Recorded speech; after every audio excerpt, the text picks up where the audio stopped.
Assalamualaikum warahmatullahi wabarakatuh. Perkenalkan, nama saya Zahra Intan Nuraini dengan NPM 2410103032. Pada kesempatan kali ini saya akan mempresentasikan hasil analisis keuangan PT Global Sukses Solusi Tbk. Pada presentasi ini terdapat 6 pembahasan, yaitu yang pertama adalah pendahuluan, yang kedua kajian kinerja dan fundamental, yang ketiga adalah analisis resiko dan biaya modal, yang keempat struktur modal, yang kelima kebijakan dividen, serta yang keenam atau terakhir yaitu kesimpulan dan juga saran. Langsung saja kita masuk ke profil singkat perusahaan. Jadi PT Global Sukses Solusi Tbk ini adalah merupakan perusahaan yang bergerak di bidang software ERP atau Enterprise Resource Planning. Perusahaan ini itu didirikan pada tahun 2013 dan resmi menjadi perusahaan publik itu pada tahun 2021. Produk yang ditawarkan itu antara lain adalah Financial and Cost Control, Inventory Management, Sales and Distribution, Human Capital Management, dan Project System. Target pasarnya ini sendiri adalah perusahaan menengah hingga besar di sektor manufaktur, perdagangan, distribusi, dan juga jasa. Dan ini struktur pemegang sahamnya. Langsung saja kita masuk ke bagian kajian kinerja fundamental, bagian laba operasional berbasis aset operasi. Pada kajian ini, nilai NOWC dan juga TOC-nya itu mengalami penurunan. Penurunan ini disebabkan oleh menurunnya aset lancar perusahaan. Sementara itu, NOPAT masih bernilai negatif, namun kerugiannya setelah pajak itu berhasil ditekan. Hal ini itu menunjukkan perusahaan berhasil menekan beban umum dan juga beban administrasi. Lanjut ke konteks add value, nilai MFA-nya itu masih negatif, namun menunjukkan perbaikan dibanding tahun sebelumnya. Yang artinya nilai pasar perusahaan ini masih di bawah biaya modal yang disetor, tapi selisihnya itu mulai mengecil. Sedangkan EVA masih negatif karena biaya modal yang ditanggung perusahaan itu masih lebih besar dibandingkan laba operasional yang dihasilkan oleh perusahaan. Lanjut ke bagian profitabilitas, pada rasio BEP, ROI, ROE, dan juga LPM itu masih menunjukkan angka negatif. Meskipun demikian, seluruh rasio itu mengalami perbaikan. Hal ini menunjukkan efisiensi penggunaan aset itu meningkat, kerugian bersih semakin mengecil, dan perusahaan itu berhasil menekan beban operasional meskipun pendapatan mengalami penurunan. Lanjut ke bagian manajemen aset.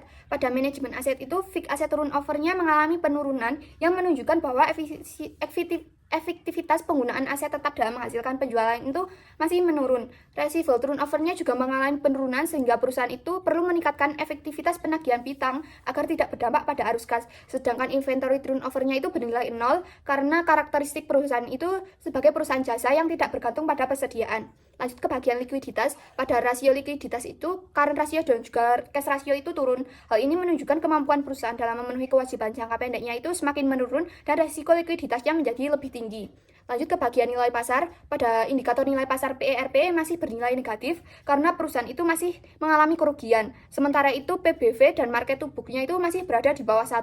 Kondisi ini itu menunjukkan nilai pasar perusahaan itu masih di bawah nilai bukunya dan kepercayaan investor terhadap prospek perusahaan itu masih relatif rendah.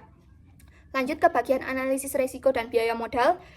Beta perusahaan itu meningkat yang menunjukkan meningkatnya resiko pasar perusahaan. Biaya ekuitas dan WACC-nya juga mengalami peningkatan meskipun ROEC-nya itu menunjukkan perbaikan. Nilainya itu masih lebih rendah dibandingkan WACC sehingga perusahaan itu masih belum mampu menciptakan nilai tambah bagi pemegang sahamnya. Lanjut ke bagian struktur modal, debt to capital ratio-nya itu menurun. Penurunan ini itu menunjukkan perusahaan itu mengurangi ketergantungan terhadap utang jangka panjang. Total liabilitasnya juga menurun karena ada pelunasan utang bank. Sedangkan total ekuitasnya itu menurun akibat rugi bersih yang memperdalam defisit laba ditahan. Lanjut ke bagian kebijakan dividen. Pada tahun 2024 itu perusahaan itu tidak membagikan dividen karena saldo labanya itu berkurang akibat rugi tahun berjalan. Perusahaan itu lebih memprioritaskan penggunaan kas untuk melunasi utang bank dan membiayai operasional perusahaan. Berdasarkan signaling teori, tidak adanya dividen ini dapat menjadi signal negatif bagi investor. Namun di sisi lain, penggunaan kas untuk memperkuat kondisi keuangan perusahaan ini juga dapat menjadi sinyal positif untuk keberlangsungan usaha dalam jangka panjang. Lanjut ke bagian yang terakhir yaitu kesimpulan dan juga saran. Berdasarkan hasil analisis, profitabilitas perusahaan itu masih negatif, namun tingkat kerugiannya itu berhasil ditekan pada tahun 2024 melalui efisiensi biaya operasional. Likuiditas perusahaan itu juga mengalami perubahan, terutama pada cash ratio yang menunjukkan keterbatasan cash.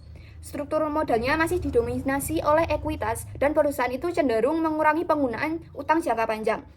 Untuk itu, perusahaan itu perlu melanjutkan efisiensi biaya operasional, mempercepat komersialisasi produk digital, meningkatkan pengelolaan piutang, memperkuat komunikasi dengan investor, dan mempersiapkan alternatif pendanaan apabila kondisi keuangan itu sudah membaik. Dan ini sumber referensi yang saya gunakan.